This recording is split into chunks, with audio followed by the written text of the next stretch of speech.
आज उस महिला कलावती के चूल्हे में जो लकड़ी जल रही थी ना, वो लकड़ी नहीं जल रही थी, जन्म जन्मांतर के तपस्या जल रहा था। संत किसी के घर में भोजन करता है ना,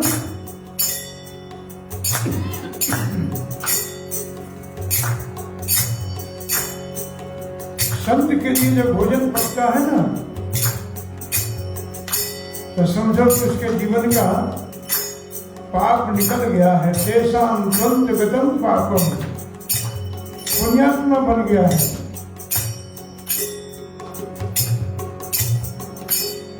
लकड़ी नहीं जल रहा था, जन्म जन्मांतर के उसके जीवन का चिंतन जल रहा था।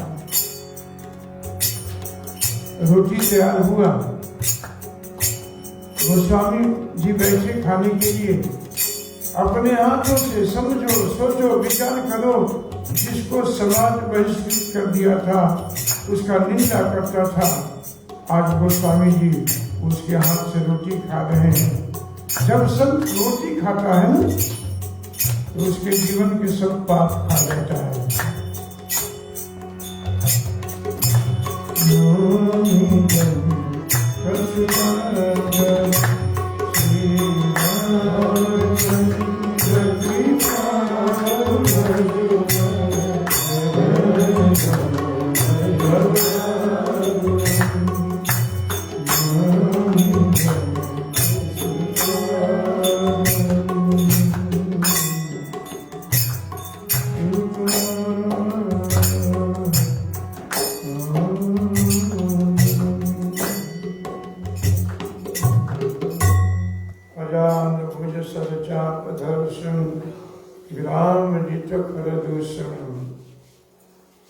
इति वदति तुलसीदास शंकर शेष मुनि मनरंजनम।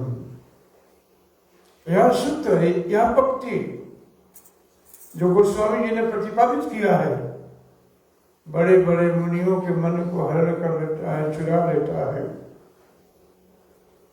यही प्रार्थना है आप सबसे कि आप सब मिल करके अपने परिवार के साथ भगवान से अपने दिव्य संबंध को जरूर स्थापित कीजिए। भगवान के साथ बिना संबंध के भगवान खुश प्रसन्न नहीं होता है। संबंध जरूर, आप अनेक संबंधों को जोड़े हैं संसार में, मैं मानता हूं, लेकिन भगवान से नहीं जुड़े हम सब। भगवान से जुड़ो, धर्म से जुड़ो। प्रभु, आप 60, 70 साल, 80 साल, 75 साल बीतने जा रहा है, आप हम सबका, मैं अपने के लाइन में लगा करके कहता हूँ, संसार में अनेक संबंध जोड़े, अनेक प्रकार के परिवार बनाए, लेकिन आज तक आप देखिए कोई व्यक्ति खुश है वहां पर? रह रहा है, कहते टाइम पास कर रहे हैं, बस लोग बोलते बस जी रहे हैं। नहीं, जिंदगी जीने के लिए है, जिंदगी बिताने के लिए नहीं है। जिंदगी को जियो, आनंद लो, प्रति क्षण इस जिंदगी का बड़ा खूबसूरत प्रभु ने बनाया। इस जिंदगी को जियो ठीक से, हर्षित मन से जियो। जिंदगी जीने के लिए मिला है, बिताने के लिए नहीं मिला है। कथा ऐसी दिशा में है, कथा कह रही है। कल आप हम सब श्रवण कर रहे थे भगवान शिव के विषय में। आप जैसा ही भगवान शिव गृहस्थ हैं, बालक भी हैं, पत्नी भी हैं, 2 बार शादी हो गई। सती जी के बाद जब सती जी अपने पति के अपमान को यज्ञ में नहीं सहन कर पाई, तो सती ने अपने शरीर को उसी यज्ञ में दे दिया। दूसरे जन्म में सती जाकर के हिमालय पुत्री बने। सती जी जब चली गई, जीवन से नहीं रही, प्रभु को लगा कि चलो अब प्रभु के साथ जुड़ते हैं। जीवन में यदि कोई चीज घट जाए, कम हो जाए, तो अन्य संसारिक चीज जोड़ने की आवश्यकता नहीं है। भगवान ने बड़ी कृपा किया है कि जीवन से एक चीज कम कर दिया, अब प्रभु से चलो जुड़ते हैं, भगवान से जुड़ते हैं। अब ये कथा कहती है, ये शास्त्र कहता है। हम क्या करते हैं कि बाल यदि सफेद हो जाए तो काला कर देते हैं, बुढ़ापा एक्सेप्ट नहीं करते हैं, सरकार नहीं करती बुढ़ापा अच्छा नहीं है। दांत टूट जाए तो नकली लगा लेते हैं, पत्नी जी चली गई तो दूसरी ला देते हैं। गड़बड़ है ना सब। अरे भगवान ने कृपा करके छीन लिया है तो यहां जुड़ो ना भगवान के साथ, क्या दिक्कत है, क्या कर सकते। भगवान से जुड़े हम सब। सभी शास्त्र, सभी आचार्य एक स्वर से कहते हैं प्रभु के साथ जुड़ो। शंकर जी ने कहा चलो बड़ा अच्छा हुआ, जो कुछ भी भगवान करते हैं सब अच्छे के लिए करते हैं, अब चलो अब प्रभु के भजन करेंगे हम। ऊपर से भगवान और सभी देवता लोग आ गए, प्रभु आप यदि भजन करोगे, आप शादी विवाह नहीं करोगे तो आपके पुत्र के द्वारा ही उस असुर का नाश है, विनाश है। बाबा ने कहा कि देखो भैया हमने शादी करके देख लिया, संसार में जाके देख लिया, अब मुझे भजन करना है। हमारे स्वयं रघुनाथ जी बोले शादी कर लो, तुम विवाह करो। विवाह बुरा नहीं है, जिस आश्रम में आप हैं वो आश्रम बहुत ऊंचा आश्रम है। विवाह उस व्यक्ति को करना चाहिए जो संसार में बहुत क्वालिफाइड आदमी है। हम लोग तो क्वालिफाइड है नहीं, इसलिए रास्ता बदल दिए इधर। जो गृहस्थ हैं वो बहुत क्वालिफाइड है। वो आप देखिए उनके दिनचर्या, कितने लोग उनके साथ जुड़े हुए हैं, परिवार जुड़ा हुआ है, सगे संबंधी जुड़े हैं, बंधु बांधव जुड़े हैं, संत लोग जुड़े हुए हैं, कितने लोग जुड़े हुए हैं। परिवार को देखना है, बच्चों को देखना है, पढ़ाना लिखाना सब कुछ करना है, फिर भी संतों के पास आ जाना है। प्रभु ने कहा कि बाबा आप विवाह कर लो। शंकर जी ब्रह्मचारी रहना चाहते थे, भगवान ने जबरदस्ती विवाह कराया। नारद जी शादी करना चाहते थे, बोले कि नहीं तुम ब्रह्मचारी रहो, तुम्हें शादी करने की कोई फायदा नहीं। भगवान ने बंदर का मुंह बना दिया। भगवान भोले बाबा ने मन में थोड़ा है कि चलो सभी लोग कहते हैं कर लेते हैं।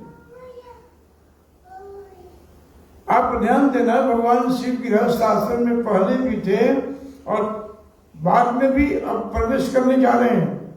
आप ध्यान रखना, कोई घर नहीं है उनका,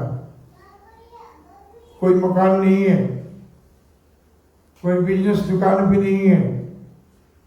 कहाँ रहते हैं बाबा? पेड़ के नीचे रहते हैं। भाई शादी करना तो हमारे जैसा ही रहना पड़ेगा। आजकल तो शादी करते हैं तो देखते हैं कि लड़का क्या करता है, और लड़का यदि अकेले है तो बहुत अच्छा बात है। अकेले में पैसा हो तो उसके ऊपर डाल देती है सब चीज। बड़ा गड़बड़ी। पार्वती जी वहां तपस्या कर रही हैं, हिमालय पुत्री। वही वर चाहिए ना जो पहले था। महात्मा नारद जी इसमें मीडिएटर हैं, शादी कराने में दोनों पक्ष से बात करते हैं जाकर के। उधर भी कहते हैं उधर भी कहते हैं जाके तपस्या करो। तपस्या पूर्ण हुआ,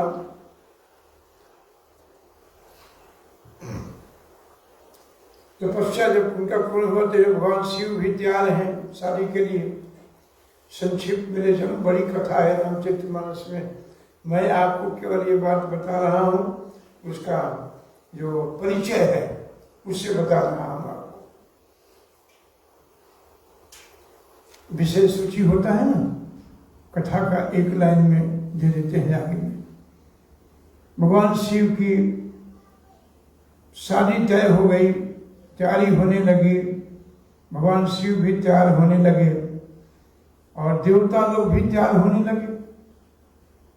देवता तो आगे बढ़ा दिए कि शादी करो, लेकिन मन में सोचते हैं कि बाबा के साथ जाना बड़ा इंसल्ट हो गया होगा, क्योंकि इनके शरीर में कपड़ा भी नहीं है, चप्पल भी नहीं है, कोई श्रृंगार भी नहीं है, इनके साथ कैसे चलेंगे। देवता लोग बड़े ही स्वार्थी होते हैं, अपने स्वार्थ साधने में बड़े निपुण हैं। देवता लोग भी तैयार हुए अपने अपने रानियों के साथ, पटरानियों के साथ अपने अपने विमान पर तैयार हो गए। हमारे प्रभु भी तैयार हुए। बाबा की बारात है ना, सब चलेंगे उसमें। बाबा किसी को मना थोड़ी करते हैं कि तुम मत चलना। भगवान शिव के जो गण थे, शिव जी को सजा रहे हैं। कानों में जो झुमका के बदले में छोटे छोटे नाग के बच्चों को लगा दिया था, बाजुओं में भी 2-4 सांप लपेट दिया, गले में भी लपेट दिया। अब बाबा का शरीर तो सूखा दिख रहा था। एक गण दौड़ गया श्मशान में, और श्मशान के राख लेकर के पूरे देह में लपेट दिया। ये हमारे भोले बाबा का ये विभूति है, ये उनकी सुंदरता है। उनका शरीर तो ऐसा ही बहुत सुंदर है। कपूर गौरम भुजगेंद्र हार, हार के बदले सड़कों को लगा देते हैं भोले बाबा। तैयार हो गए, भाई कैसे चले, कोई BMW गाड़ी लाओ, कोई कुछ लाओ। भगवान शिव ने कहा कि अपना ये नंदी है ना, बैल पर चढ़ गए। कोई नहीं आ रहा है बारात में, सब किनारे किनारे देवता लोग चल रहे हैं। एक ने जाके कहा कि बाबा, ये देवता लोग आपके साथ नहीं जा रहे हैं। क्यों? बोले कि आपके बारात में जाना तो चाहते ही नहीं है, शादी कराना चाहते हैं, असुर का विनाश कराना चाहते, आपके साथ नहीं जाना चाहते। बोले क्यों? बोले कि आपका ये जो शरीर है ना, इससे देवता लोग अपने को देखते हैं, आपको देखते हैं, अंतर समझते हैं प्रभु। भगवान शिव ने कहा कि नहीं जाते हैं तो कोई बात नहीं, अपने लोगों को बुलाओ, अपने लोगों को बुलाओ। और आवाज गई बाबा की, और अपने लोग जहां जहां श्मशान में बैठे थे सब उठ करके अलग अलग भाषा बोलते हुए आ गए। वहां भारत के भी भूत आ गए, नेपाल के आ गए, अमेरिका के आ गए, न्यूजीलैंड के आ गए, ऑस्ट्रेलिया, सभी जगहों के भूत उठ करके बाबा के बारात में चल पड़े। अब किसी की भाषा ठीक नहीं है, किसी का पांव टेढ़ा है, किसी का मुंह पीछे है, कोई बिना हाथ पांव कहीं दौड़ रहा है। भाई एक भूत आ जाए आपके घर में तो झाड़ू पोछा कर कितना भगाते हो, भगाओ भैया, भूत बड़ा खतरनाक है। भगवान भोले बाबा के साथ में भूत जयकारी लगाते चल रहे हैं। कैसे जयकारी लग रही है? जो भारत के भूत थे, हर हर महादेव, अरे बोलो थोड़ा सा, भारत के भूत हो तो बोलो, हर हर महादेव। सभी भूत उठ करके बाबा के साथ बोलने लगे, हर हर महादेव, हर हर महादेव। तब तक अमेरिका के भूत आ गए। ये कथा मैं नहीं बता रहा, अमेरिका के भूत आ गए वहां पर।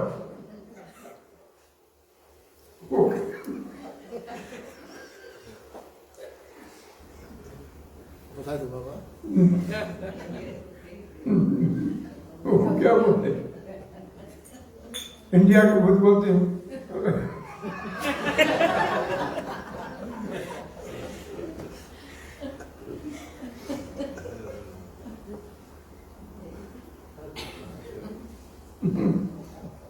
बदल देते हैं।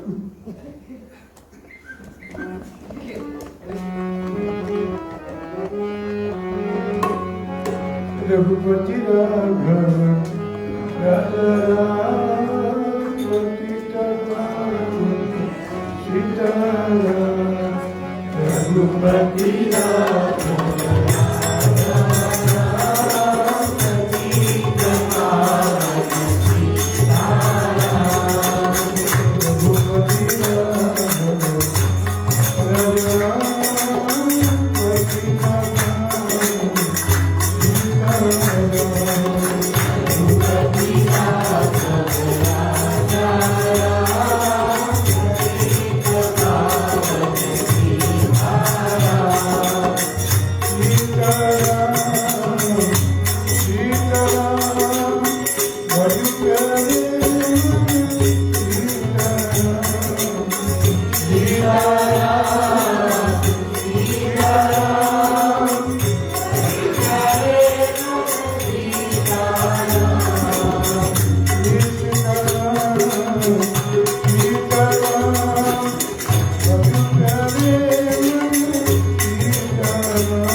हाय हाय करके बोल रहे हैं, कोई बाय बाय बोल रहा है उसमें।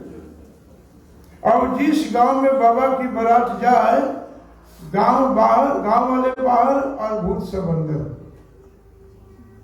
सबके दरवाजा पर बाबा की बारात चल रही है, मंगल ध्वनि हो रही है। वैसे भी जिनके जीवन में भगवान शिव और पार्वती नहीं है, उनकी भक्ति पुष्ट नहीं हो सकती है। श्रद्धा विश्वास रूपिणी, श्रद्धा विश्वास भगवान शिव और श्रद्धा का पोषण करती हैं पार्वती जी। आप देखिए जनक बाग में, जब जनकपुर में प्रभु गए, जनक बाग में जब राम जी को सीता जी पति के रूप में चाहती थी, तो पार्वती जी के पास जाके प्रार्थना किया, राम जी हमारे पति के रूप में आ जाए। इनके बिना कोई भी प्रभु का लीला संपन्न होना बहुत ही मुश्किल है। अपने जोग माया से प्रभु लीला को संपन्न करते हैं। बारात चल रही है, बारात पहुंचने वाली है। गांव के बाहर लोग ही बाबा बैल पर बैठे हैं, डमरू बजा रहे हैं, त्रिशूल है, भाल पर चंद्रमा है, गले में सांप है, गला में विष भी है,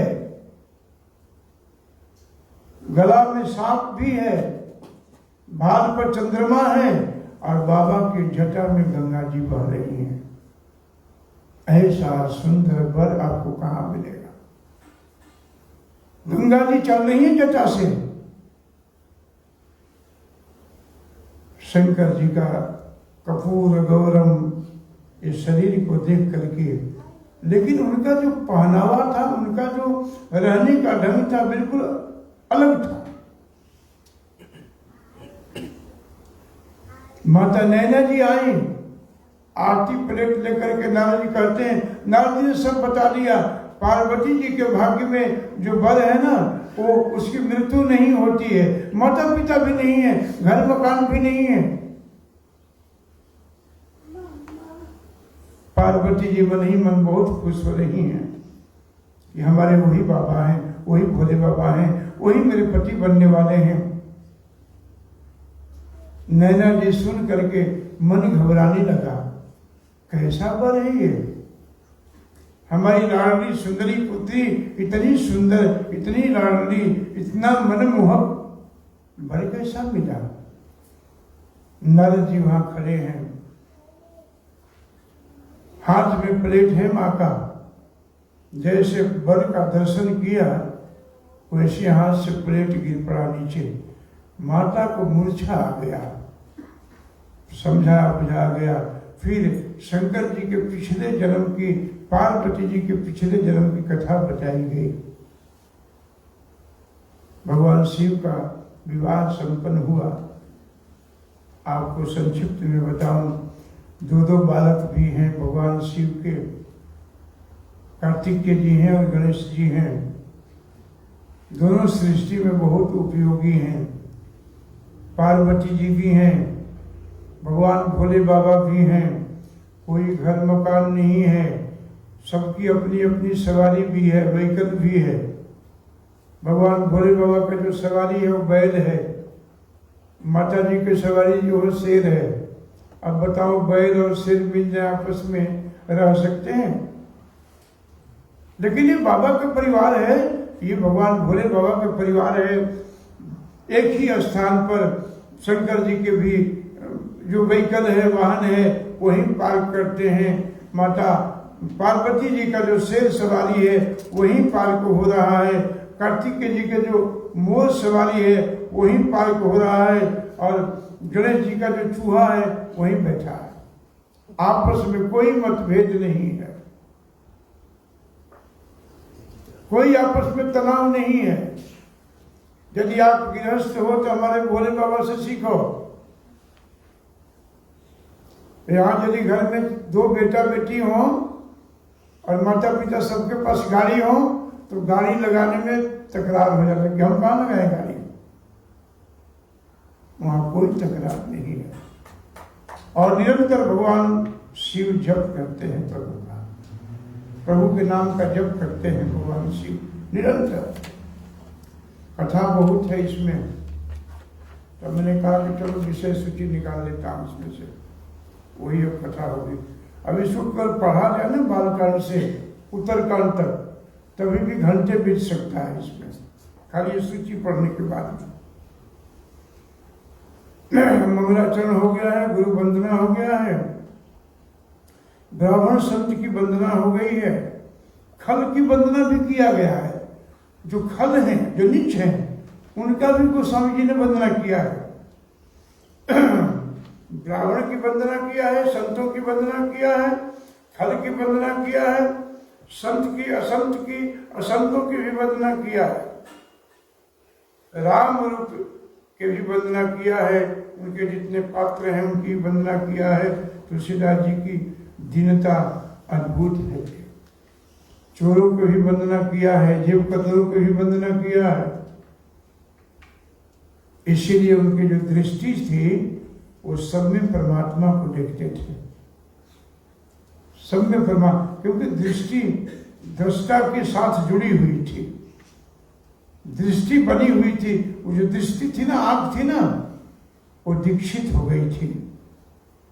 जिनके ग्रंथ को लोग खराब करने के लिए, बिगाड़ने के लिए पूरा संसार पड़ा हुआ है, जिनके ग्रंथ को हनुमान जी स्वयं रक्षा करते हो, राम जी स्वयं हनुमान बन के रक्षा करते हो, बड़ा तुलसीदास जी को क्या बिगाड़ सकता है। लंका से विजय प्राप्त करके एक बार हनुमान जी अयोध्या में आए। अयोध्या में आए तो हनुमान जी ने मैया जानकी जी को देखा कि बड़ी श्रृंगार की हैं, क्योंकि 14 महीने तो 13 महीने तो श्रृंगार किया नहीं था। लंका में उन्होंने देखा था, दर्शन किया था, तो बिना श्रृंगार के थी। तो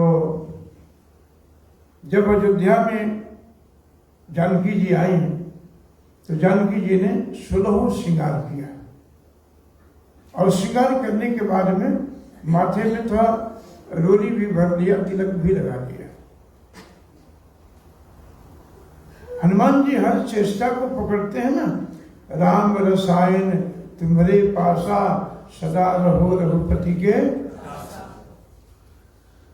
ये मैया का आशीर्वाद है, ये जानकी जी ने आशीर्वाद दिया है। राम जी के एक एक सूत्र को, जानकी जी के एक एक मर्म को हनुमान जी जानना चाहते थे कि माँ आप कौन सी क्रिया, कौन सा भजन करती हैं जो राम जी से आपका प्रेम दिनों दिन बढ़ता है। जानकी जी ने प्रसन्न होकर के प्रणाम किया। जानकी जी प्रसन्न हुई और उपहार में बहुमूल्य कंगन उतार करके दे दिया। हनुमान जी कंगन रास्ते में जा रहे हैं दोस्तों के पास, हनुमान जी उसको अलट पलट रहे हैं। मित्रों ने पूछा क्या देख रहे हो? बोले कि मैया आज माई ने मेरे को बड़ा सुंदर उपहार दिया है, मैं इसमें देख रहा हूं कि जो उपहार मिला है उस उपहार में सीताराम जी हैं कि नहीं, उस उपहार में सीताराम जी हैं कि नहीं। नहीं राम जी दिखे, उसमें जानकी जी नहीं दिखी तो दांत लगा के तोड़ दिया, फिर भी नहीं दिखे।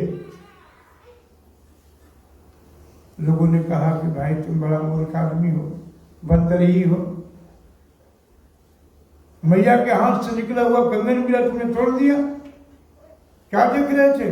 बोले कि सीताराम जी को देख रहे थे। लोगों ने व्यंग कर दिया, कितने पर्वताकार शरीर को तुमने धारण किया है, तुम्हारे शरीर में सीताराम जी हैं क्या? बोले कि मेरे प्रिय बंधु, यदि सीताराम जी इसमें ना बैठे हो ना तो हमारे पैरों में वो ताकत नहीं है कि चल दे, हमारे आंख में वो शक्ति नहीं कि किसी को देख ले, हमारे जिह्वा में वो बल नहीं है कि कुछ बोल सके। वो बैठे हैं तभी हम देख रहे हैं। किसी ने कहा दिखाओगे? बोले हाँ। हनुमान जी वहीं खड़े खड़े सबको देखते देखते अपने हाथों से छाती फाड़ करके और सीताराम जी का दर्शन करा दिया। राम लखन सीता सहित हृदय बसहु सुरभु, दिखा दिया बिल्कुल साथ में। कहने का भाव है कि देखो ये जो आचार्य लोग हैं, गोस्वामी तुलसीदास जी हैं, इन्होंने जो वंदना किया है सबके अंदर परमात्मा का दर्शन किया था। बिना दर्शन के ग्रंथ संपन्न हो नहीं सकता है। गोस्वामी तुलसीदास से पूछा गया, बोले कैसे? बोले कि मैं तो लिख रहा था तब तक कोई लिखवा रहा था मेरे से, मैं थोड़ी लिख रहा था, कोई लिखवा रहा था। बहुत जितने सदग्रंथ हैं सब संस्कृत में है, जितने बढ़िया बढ़िया ग्रंथ हैं सब संस्कृत में है। एक रामचरितमानस प्रभु की आज्ञा ऐसी मिली कि तुम संस्कृत में मत लिखना, तुम जिस भाषा के हो उसी भाषा में इसको लिख देना।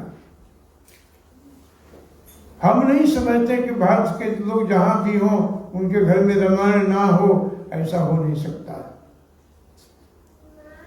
लेकिन वो रामायण लाल कपड़े में बांध करके रखने और पूजा करने के लिए नहीं है, उसको आप खोल करके सुबह शाम जरूर देखो, उसको पढ़ो ठीक से। यहाँ पर तुलसीदास जी की दीनता का भी वर्णन हुआ है। राम जी के प्रति जो प्रेम है उसका भी वर्णन करते हैं। कितना देखिए तुलसीदास जी का जीवन देखिए, जीवन चरित्र यदि आप पढ़े होंगे, तुलसीदास जी अपने पत्नी से बहुत प्रेम करते थे। प्रेम करना बुरा नहीं है, ड्यूटी है, धर्म है, अच्छा से रखो। 2-3 दिन के लिए गोस्वामी तुलसीदास जी की पत्नी चली गई अपने माई के पिता के घर में। गोस्वामी तुलसीदास जी को पत्नी के बिना, उसके देखे बिना रहा नहीं गया। गोस्वामी तुलसीदास जी बाहर निकले, बारिश हो रही थी, बारिश में चल पड़े। नदी में पानी बढ़ा हुआ था, जल बढ़ा हुआ था, एक लकड़ी समझ करके मुर्दे पर पार करके चले गए। घर में जाने की रास्ता नहीं था, दरवाजे बंद थे, सोचा कि रस्सी है, सड़क को पकड़ करके ऊपर चढ़ गए। जब पत्नी ने देखा कि आप आए कैसे यहाँ, सब देखा गया, तो पत्नी ने एक ही बात कह, वो पत्नी गुरु है, पत्नी ने एक ही बात कह दिया, एक बात कह दिया कि आप जितने हड्डी चमड़ी से बने, जिस शरीर से प्रेम करते हो, काम से प्रेम करते हो, यदि आप राम से प्रेम करते न तो भगवान आपको मिल जाते। हमारे बाबा के हृदय में बात चुभ गई, लग गई बात। और गोस्वामी जी वहीं से मुड़े, पत्नी के तरफ से मुड़े और सीधे राम के पास चले गए। उस काम ने गोस्वामी जी को राम से मिलवा दिया। ऐसी कभी घटना घटे घर में तो भगवान की तरफ मुड़ो, दूसरा मत ढूंढो। प्रभु के साथ मुड़ो, उनके साथ संबंध करो, वो सब पूरा कर देंगे आपका। गलती तो नहीं बोल कुछ, ये तो कथा हो रही है ना, बीच बीच में आता है सभी। राम जी, तुलसीदास जी बहुत विनम्र हैं, उनकी दीनता का वर्णन है।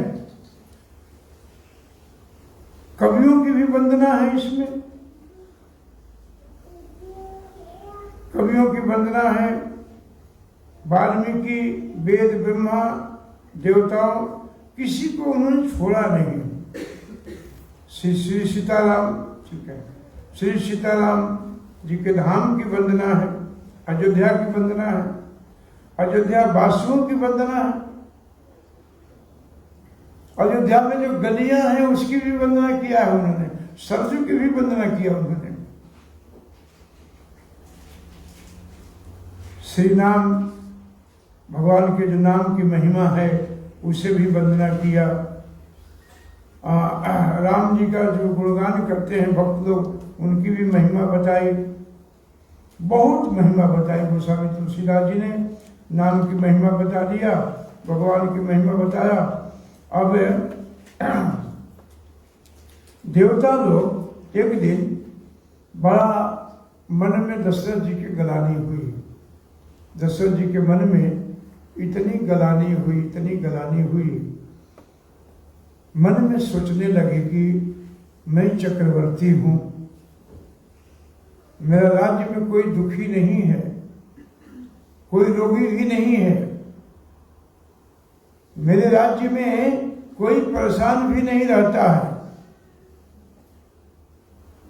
आपको बता दूं, देवासुर संग्राम हुआ, उस संग्राम में दशरथ जी देवताओं की जाके सहायता की थी और इंद्र की विजय दिलाई थी। उसी दिन से इंद्र ने अपने सिंहासन का आधा भाग खाली रखते थे चक्रवर्ती जी के लिए, कभी भी स्वर्ग में जा सकते थे, इतना सुंदर उनकी वीरता थी। मन में बड़ी गलानी हुई, बड़ा खेद आया कि चौथा पल निकल गया, चौथा पल बीतने वाला है, चौथे पल में तो हमें जंगल में जाना चाहिए था और मैं घर में हूं। चौथे पल नृपत कानन जाए, जंगल में जाना चाहिए। मन में बड़ा खेद हुआ, मन थोड़ा परेशान हुआ और तुरंत अपने पैरों के चप्पल निकाल करके सर पर जो मुकुट था उसको नीचे रख करके और एक झिन्नी से धोती पहन करके अपने गुरु के पास जा रहे हैं। वशिष्ठ जी वहीं रहते थे ना, गुरु के पास जा रहे हैं। गुरु जी के पास जाकर के साष्टांग दंडवत किया और गुरु जी ने भरपूर उनको आशीर्वाद दिया।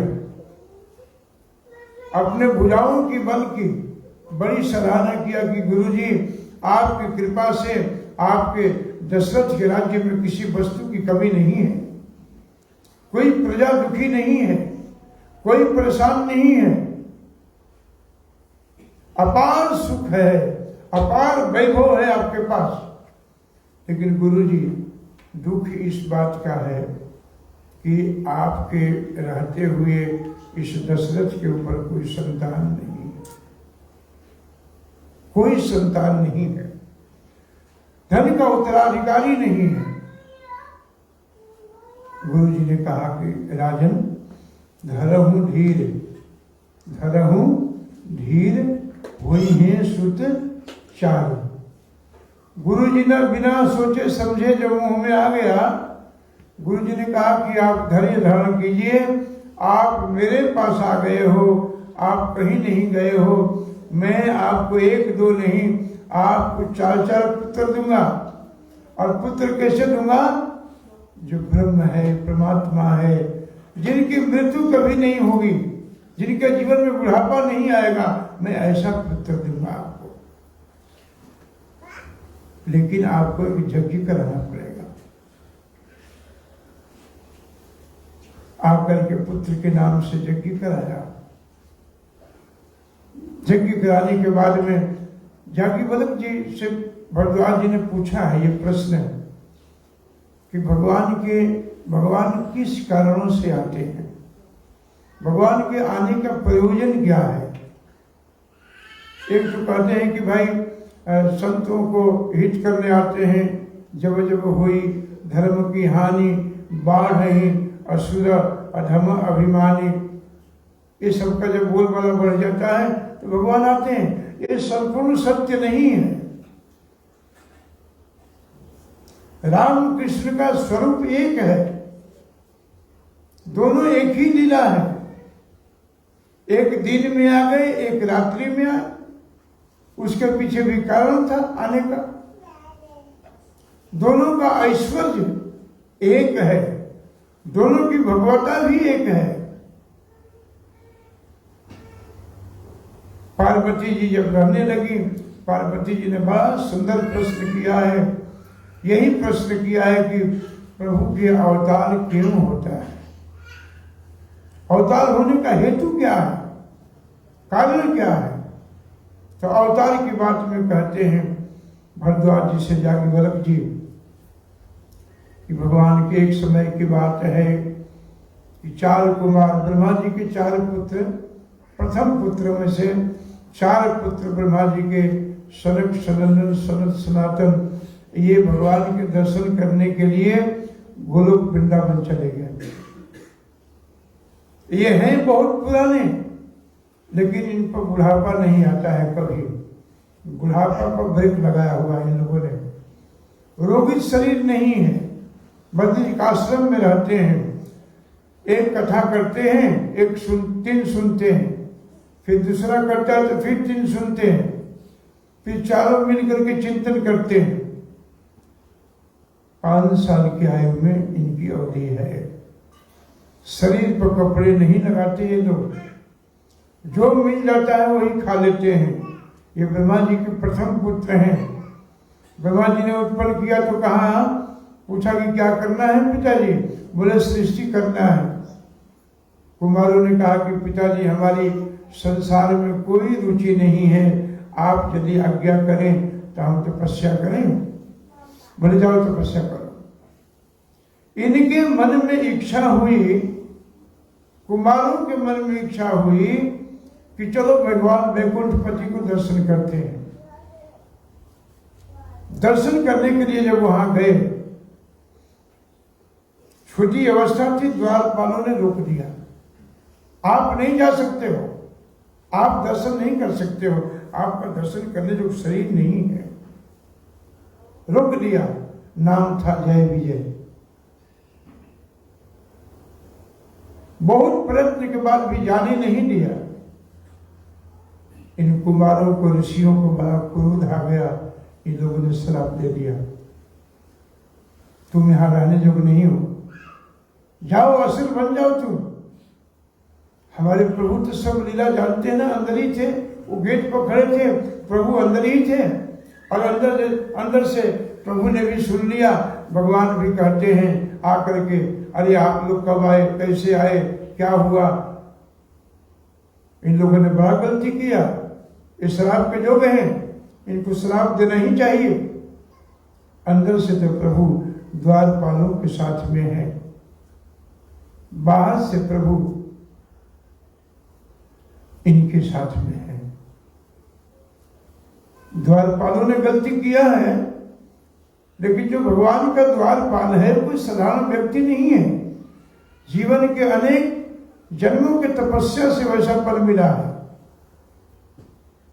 जब ऐसा श्राप मिला, भगवान ने कहा कि ठीक किया आप लोगों ने। जय विजय ने बड़ी प्रार्थना किया कि प्रभु आपका एक क्षण का वियोग, आपका एक क्षण का दर्शन वर्षों महसूस होता है प्रभु, आप 3 जन्म राक्षस बनने की आपने घोषणा कर दिया है, आप कुछ कम कर दें। बोले नहीं, एक ऑप्शन है। बोले क्या है? यदि भक्ति करके आना चाहते हो तो तुम्हें 60 जन्म बीतेंगे, और यदि भगवान से लड़ाई करके गाली गुली देके आना चाहते हो 3 जन्म में आ जाओगे। जय विजय ने कहा कि सरकार 7 जन्म तो बड़ा लंबा हो जाएगा। जहां पलक गिरने में भगवान के दर्शन के बिना ये व्यवधान उत्पन्न होता है, आंखों से पलकें गिरती हैं, भगवान का जब दर्शन नहीं होता है तो ये व्यवधान डालता है। 7 जन्म तो प्रभु बड़ा लंबा जन्म, हमें असुर ही बना दो। भगवान ने कहा कि ठीक है, जैसे तुम चाहते हो। तो पहले भगवान के आने का कारण हुआ क्योंकि दोनों द्वारपाल असुर बने, एक हिरण्यकशिपु और एक हिरण्याक्ष बना पहले जन्म में। एक कथा ऐसी आती है, कथा कह रही है